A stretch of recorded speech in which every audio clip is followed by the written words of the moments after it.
Picture this. A young man stands before a stone. Stuck in that stone is a sword no one can pull free. Not the strongest knights, not the richest lords, not the most famous warriors in all of Britain. For years they've tried and failed. The sword stays fixed, unmoved, waiting. Then comes Arthur. Not yet a king, not yet a legend. Just a young man others called Nobody. He grips the handle. He pulls. The sword that refused so many others slides free in his hands, smooth as if cutting through water. Excalibur, the sword of kings, the blade of destiny. But why did the sword choose him? What did Arthur have that all those stronger, richer, more famous men lacked? This question echoes across time, speaking to us still today. In a world where men often feel stuck, unable to pull their own sword from the stone, unable to cut through the problems that hold them down, Arthur's story isn't just some dusty old tale. It's a burning torch lighting our path forward. The secret wasn't in Arthur's muscles. It wasn't in his training. It wasn't even in his bloodline, though he was indeed born of kings. The sword came free because Arthur possessed something far greater, something this modern world makes harder and harder to find. He possessed clarity of purpose. In our time, men drown in choices without direction. We exist surrounded by more stuff, more options, more paths than any humans before us. Yet this abundance hasn't made us stronger. Many men feel weaker than ever, lost in forests of endless options, stuck in quicksand of constant doubt. Should I take this job or that one? Should I stay or should I go? Should I speak my truth or stay quiet to keep peace? The modern man often stands frozen between choices, sword stuck firmly in stone, unable to move forward in any clear direction. Arthur faced none of this confusion. When he gripped that sword, he didn't wonder if pulling it free was the right career move. He didn't worry what others might think if he succeeded. He didn't second guess whether he deserved to try. He saw the sword. He knew it needed to be pulled. He pulled it. This simplicity of action, this clearness of mind, this freedom from the chains of endless doubting. This is the first edge of Arthur's blade that cuts through modern weakness. Ask yourself, what sword stays stuck in stone in your own life? What action sits before you, clear and necessary, while you circle it with doubts and fears and endless questions? What would change if you simply gripped the handle and pulled with all your strength, free from worry about whether the sword will come or what happens after? But Excalibur's story doesn't end at the stone. The true power of the sword showed itself in battle. While ordinary blades chipped and dulled, Excalibur stayed sharp. While common weapons broke against enemy shields, Excalibur cut through them like paper. The sword's edge never failed, never weakened, never surrendered its essential nature no matter the challenge it faced. Here lies the second lesson Arthur's blade holds for modern men. In a world that constantly asks you to dull your edge, to soften your strength, to apologize for the very power that makes you valuable, Arthur's sword reminds us of an eternal truth. A blade exists to cut. A man who surrenders his edge becomes a useless tool, unable to protect, unable to build, unable to carve the future he seeks. Look around. Society celebrates softness while secretly depending on those who maintain their edge. It praises comfort while quietly relying on the uncomfortable sacrifices of those who stay sharp.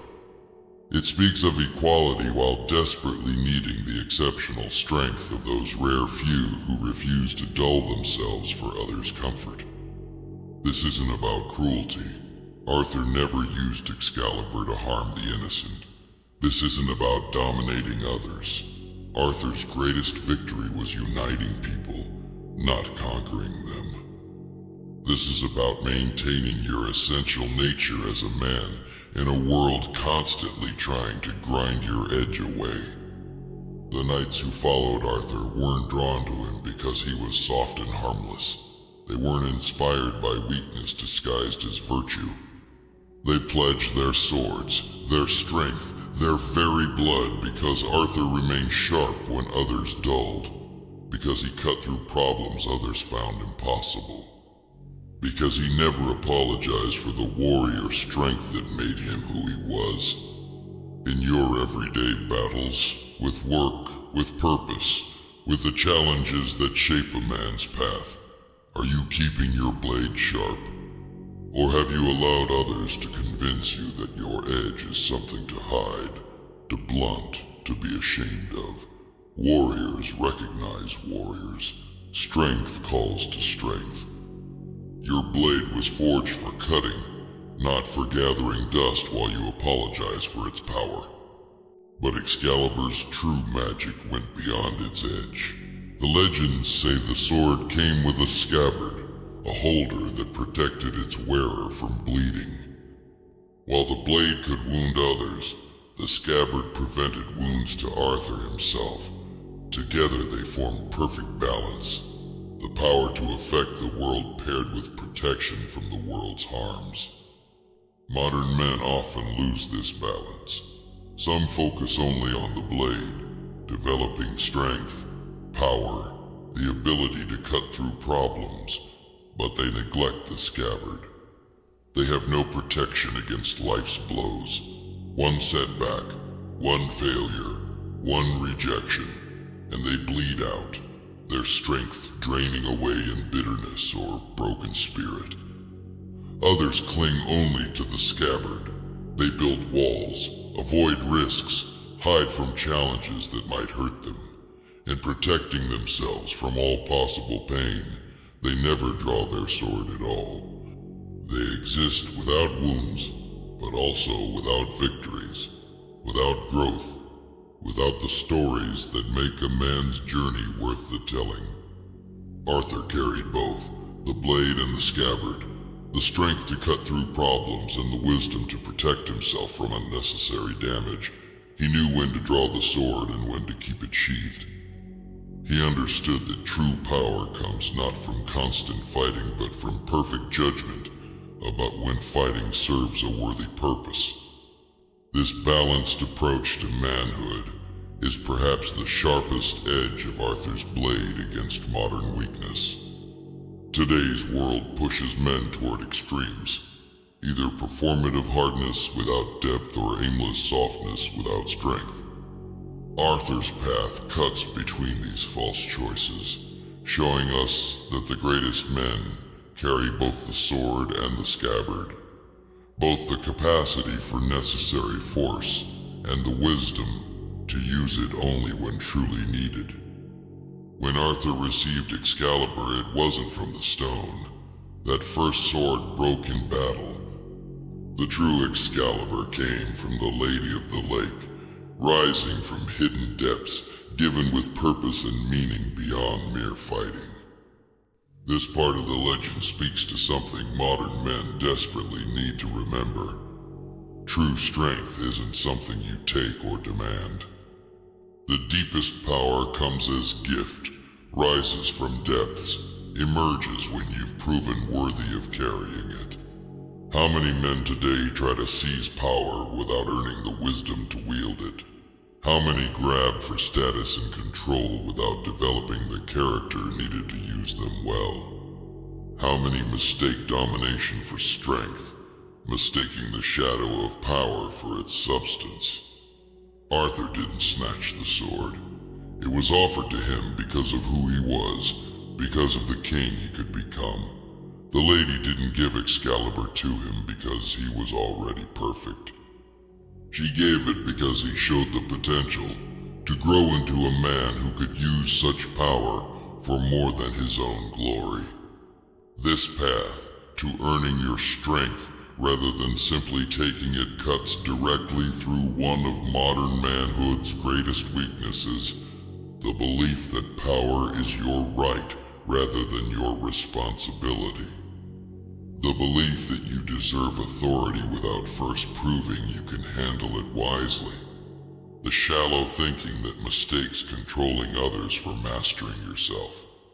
True power, like Excalibur rising from the lake, emerges only after you've done the deeper work, after you've faced your shadows, after you've proven your intent goes beyond selfish grabbing, after you've shown you can be trusted with a blade that could either build kingdoms or destroy them. When Arthur held Excalibur, the sword didn't just change his enemies, it changed him. The weight of it in his hand, the responsibility of its edge, the knowledge of what it could both create and destroy, these transformed a young man into a king.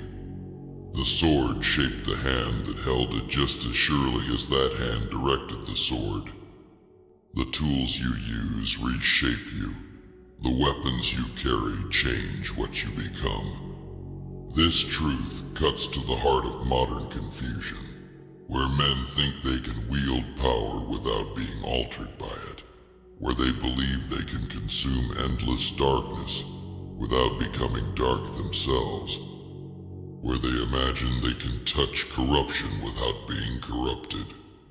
Excalibur made Arthur more than he was before.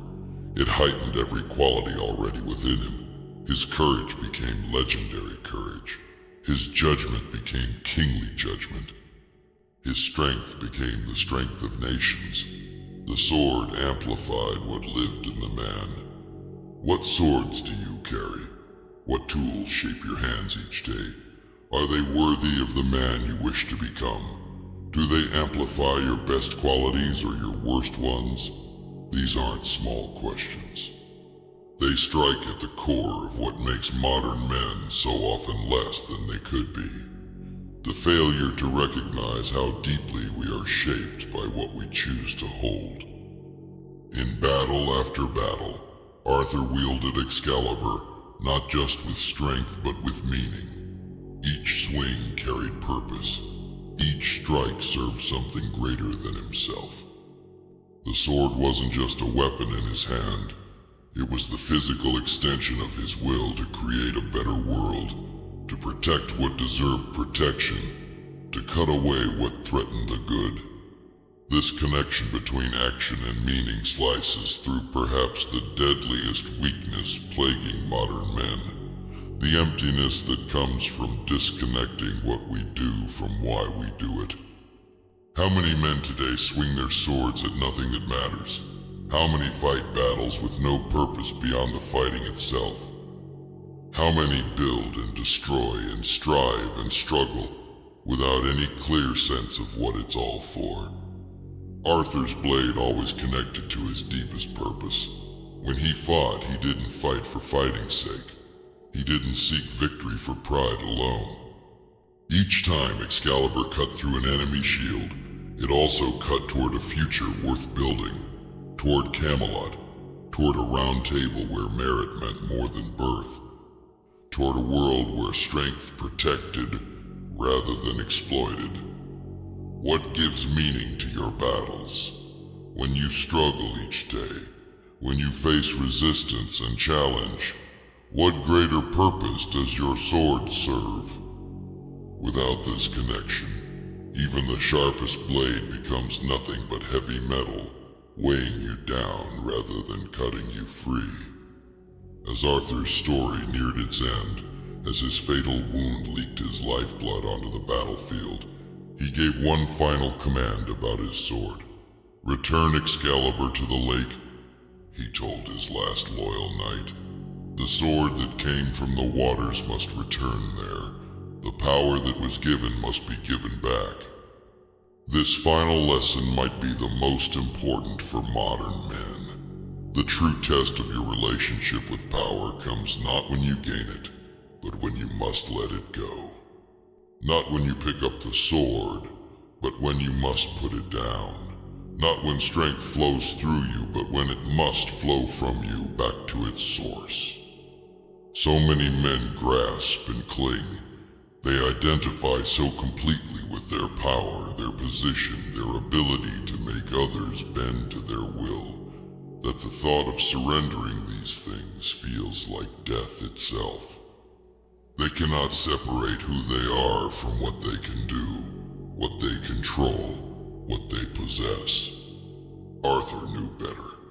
Even as death approached, even as his great work remained unfinished, he commanded the sword's return. He understood what so many modern men forget, that true strength includes the strength to let go, that true mastery includes mastering your attachment to being the master, that the final test of whether you owned the sword or it owned you comes when you must open your hand and release it.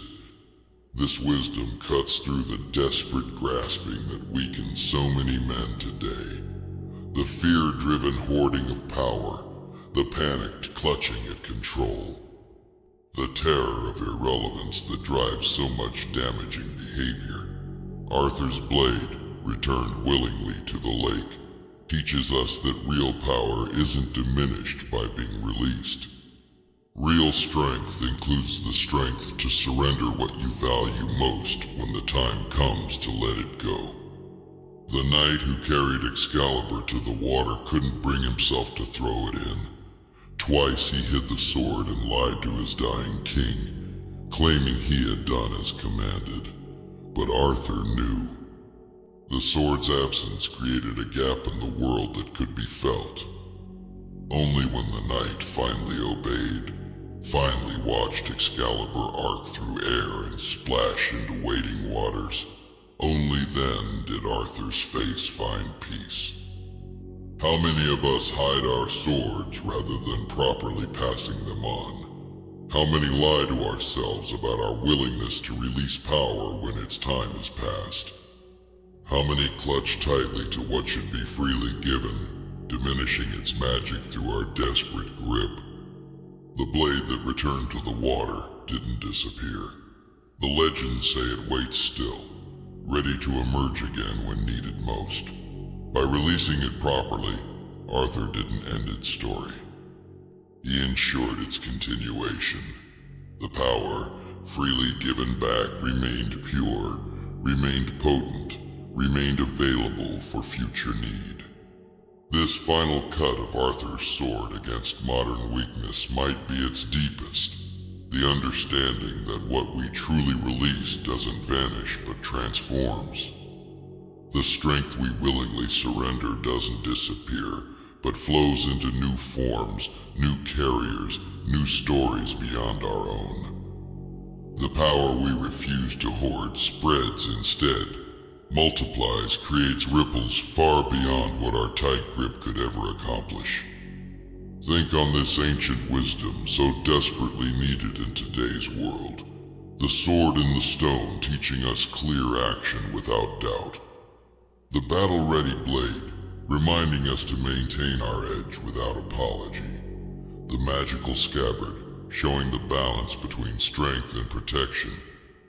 The gift from the lake revealing how true power is earned rather than taken. The transformative weight in hand demonstrating how our tools reshape us. The purpose behind each swing, connecting action to meaning. The willing return to water, teaching the final mastery of letting go. These lessons from Arthur's blade cut straight through the confusion weakening modern men. They slice away the fog of endless options without direction. They chop down the creeping vines of apology for necessary strength. They carve clear paths between false extremes. They pare away the entitlement that reaches for power without earning it. They trim back the corrupting influence of unworthy tools. They sever the emptiness of action without purpose. They cut through the desperate clutching that prevents true mastery. Excalibur wasn't magic because it was a sword. It was magic because it embodied timeless truths about power, purpose, strength, and wisdom. The hand that holds these truths, that allows them to reshape its grip, that swings them with clear intent, that returns them willingly to their source, that hand becomes as legendary as Arthur's own, no matter what age it exists within. Your own sword waits, not buried in stone, not hidden under lake water. It waits in the choices you make each day about how you'll wield your strength, how you'll shape your purpose, how you'll balance your power with wisdom. Arthur's blade still cuts. The question is whether you'll grasp it,